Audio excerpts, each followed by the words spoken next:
तो रूस यूक्रेन युद्ध के बाद मिडल ईस्ट में टकराव का असर भारत की इकोनॉमी और मार्केट पर पड़ रहा है, लेकिन सरकारी सूत्रों का कहना है कि भारत इससे निपटने में सक्षम है। क्रूड की कीमतें भी बढ़ी हैं, लेकिन इसे लेकर फिलहाल कोई कदम उठाने की जरूरत नहीं है।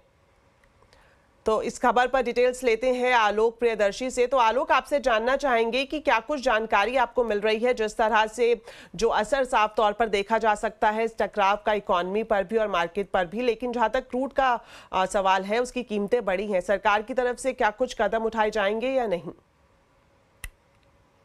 बिल्कुल, देखिए जो ताजा जो जियोपॉलिटिकल टेंशन है या ग्लोबल अनसर्टेनिटीज है, इसको लेकर जो हमें सरकारी सूत्रों से बातचीत हुई, उन्होंने साफ तौर पे कहा है कि जो हालात है इसका स्पिल ओवर इफेक्ट खास तौर से बाजारों पर पड़ रहा है, क्रूड की कीमतों पर भी पड़ रहा है, लेकिन जो इंडियन इकोनॉमी है, भारतीय अर्थव्यवस्था है, वो उसके फंडामेंटल्स काफी मजबूत हैं और उसके अंदर इतनी रेजिलियंस है कि इस इंपैक्ट को वो बर्दाश्त कर सके, यानी इससे निपटने में वो सक्षम है, इसलिए ज्यादा चिंता करने की जरूरत नहीं है। खासतौर से अगर मार्केट की बात करें तो मार्केट के बारे में जो सरकारी सूत्रों ने कहा कि चूंकि इस वक्त हमारी डिपेंडेंसी एफपीआईज पर बहुत ज्यादा नहीं है, रिटेल इन्वेस्टर्स का पार्टिसिपेशन बहुत ज्यादा है, इसलिए मार्केट पे असर फिलहाल तत्कालिक दिख रहा है, लेकिन इस पर बहुत ज्यादा असर पड़ने की उम्मीद नहीं है। तो ये मार्केट को लेकर था, लेकिन क्रूड को लेकर जो सरकारी सूत्रों ने कहा कि क्रूड की कीमतों पर भी असर पड़ रहा है, इसका क्रूड की कीमतें बढ़ी हैं, लेकिन इतनी नहीं बढ़ी हैं कि हमें उस पर ड्यूटी जैसी चीजें को रिजिक करना पड़े। पिछली बार जब हमने ड्यूटी चेंज किया था तब उस जो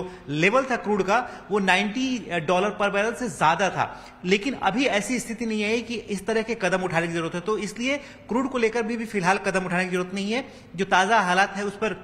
सरकार लगातार नजर बनाए रखी है और जो दूसरे जो कंट्रीज हैं वो भी अपने स्टैंड्स को धीरे धीरे बदले हैं। जापान जैसी कंट्री ने अपने स्टैंड्स को बदला है, साथ ही अमेरिका ने अपने स्टैंड्स को सॉफ्टन किया है। तो भारत भी इस तमाम जो चुनौतियां हैं उससे निपटने के लिए सक्षम है और अभी फिलहाल कोई ऐसा कदम उठाए उसकी जरूरत लगती नहीं है।